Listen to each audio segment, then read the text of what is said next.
One of the things you can do is make it bigger per child. I think we'd love to see it at a higher dollar value. And again, President Trump and I have proposed that. I mean, look, I'd love to see a child tax credit that's $5,000 per child, but you, of course, have to work with Congress to see how possible and viable that is. We need to reward the things that we think are good and punish the things that we think are bad. If you're making $100,000, $400,000 a year, and you've got 3 kids, you should pay a different, lower tax rate than if you're making the same amount of money and you don't have any kids. It's that simple. I will protect and expand the child tax credit.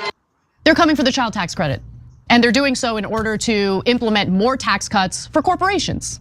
Now, to be fair to Trump and Vance, we're gonna wait and see how they react to what congressional Republicans are proposing.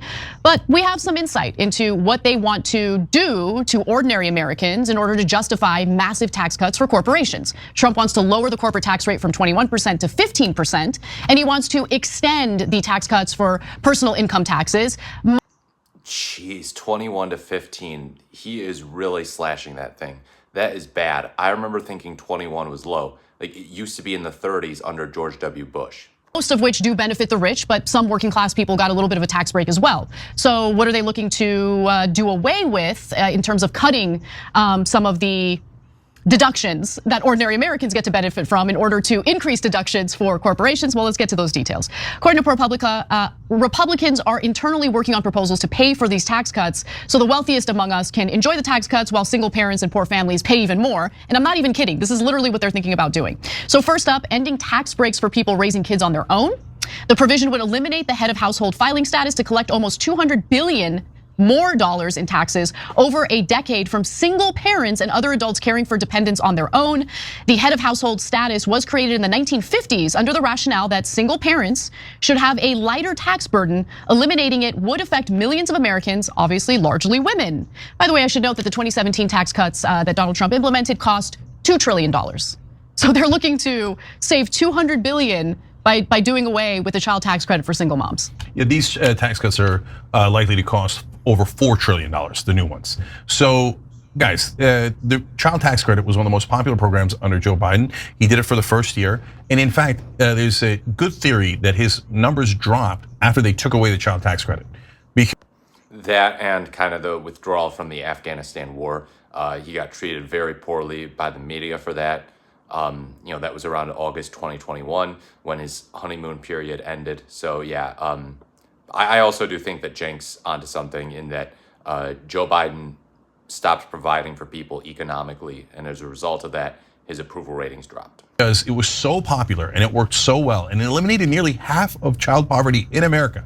Just that one bill. It was a stunningly effective portion of a bill, maybe one of the most effective in our lifetimes. So obviously both sides decided, no, we gotta take it away right away, right away. That doesn't help corporations at all, it helps real Americans. Now, mainly the Republicans, but the Democrats were in charge, and of course they didn't fight back. They happily gave it away in negotiations with who? With Manchin and Sinema, not even with the Republicans, right? So this is a giant scam. So, but now Trump has learned nothing from it, because Trump thinks, and this is the main question, Trump thinks there's no end to how much my voters are suckers. I'll sacrifice programs that go straight to them and are super popular so I can do another $4 trillion of tax cuts for my buddies that actually. Yeah, exactly. He's harming red states the most, actually. It's ironic.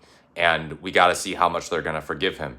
My sense is they're going to be very forgiving of him, unfortunately, because the pro-Trump side of the Republican Party has started to become like a cult. I've talked about this before, but yeah, they're just going to be like, oh, I'm going to go along with it, Trump over me, They put Trump over their own economic prospects, but they'll pretend that Trump's improving their economic prospects as well. Gave me all my money for the campaign, and are greasing me in 8,000 other ways through my media company on the stock market, my meme coins, all the different scams that I'm running. So we're gonna find out if independents find out, if MAGA finds out at some point that they're getting robbed. I mean, they're gonna see it. They're gonna see it when they file their taxes, and they're like, oh wow, I'm paying more in taxes. And I'm a low-income earner, middle-class earner, it doesn't matter. You're gonna get that child tax credit ripped away from you if congressional Republicans manage to pass this legislation and Donald Trump signs it into law. There's more. So who else would this impact the most? The working and middle class, according to the Tax Foundation. The after-tax pay of people with incomes between the 20th and 80th percentiles, those making between $14,000 and $100,000 a year, would fall by the highest percentage. Okay, your take-home pay is going to drop significantly. So these corporations can save on their taxes. So their corporate tax rate can go from 21% to 15%. And by the way, let's not forget that they get to take advantage of all sorts of sweet little deductions, corporate tax loopholes. So their effective tax rate will likely lead to them getting a refund from the federal government. Okay. So basically Trump's fleecing the lower and middle class, 14,000 to 100,000. I feel like I get the sense that it's conventional wisdom among people that once you get over 100,000, you're kind of like upper middle class rather than middle class. So yeah, lower and middle class people in that range, you are getting fleeced. You are taking home less money as a result of this Republican plan. Take note of that, please. Okay. So guys, literally, the numbers Anna just read you, that is the very heart of the American middle class. So your taxes are gonna go up. Yep. And the taxes for the super rich and for corporations are gonna go down. So now I'm curious, which right-wing media lies to you and pretends that the tax cuts are for the average guy as it gets funneled to the rich? The ones with the millionaire hosts. Yeah, for sure. Is it gonna be all of them? Is it gonna only be some of them? I don't know. Daily Wire, Louder with Crowder, all of those super wealthy right-wing types. Is the internet now open enough that people are checking out other shows so they actually get real information? Because I know they stopped believing in mainstream media a long time ago, and I get it because mainstream media burned every piece of trust they had by defending these corrupt politicians nonstop. But I'm so curious to see, on Gaza I have some hope, on this I have less hope. Is MAGA one day gonna wake up and go, oh, Trump is also a politician? And I don't even know if Trump, honestly, Cenk, so I hear what you're saying, because I do think that there are a lot of people who voted for Trump, part of Trump's base, who would hate this. And they might actually protest it aggressively.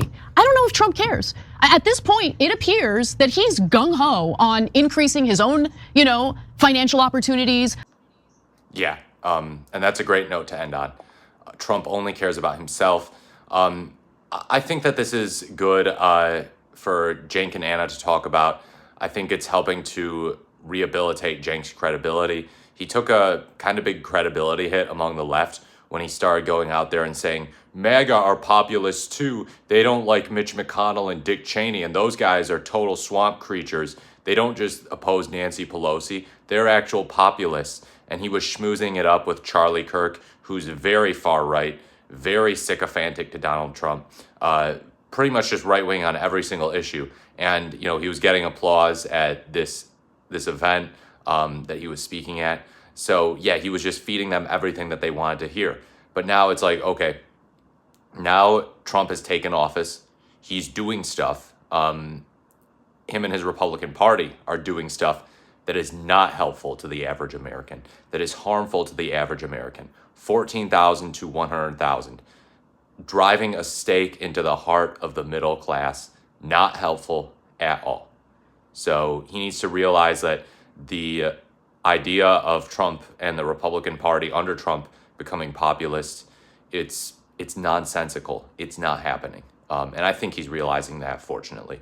We will keep an eye on him, but I think I can give him the benefit of the doubt on this one, that he's not just being purely a grifter or anything, if he's still paying attention to what the Republicans are doing.